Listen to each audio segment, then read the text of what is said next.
ताज़ा तरीन वीडियोस के लिए चैनल को सब्सक्राइब करके बेल आइकन और ऑल नोटिफिकेशन पर क्लिक करें ताकि आपको मिले हर अपडेट सबसे पहले।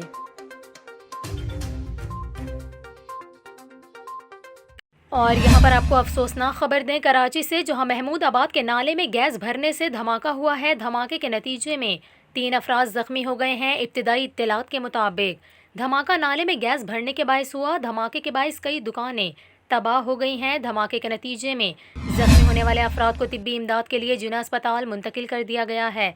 SSP ईस्ट ने मीडिया से गुफ्तगू में बताया कि गैस लाइन और नाले की गैस ने मिलकर प्रेशर बनाया, जिसके नतीजे में धमाका हुआ।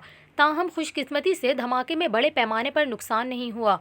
पुलिस की भारी नफरी जाए वक़ुआ पर मौजूद है।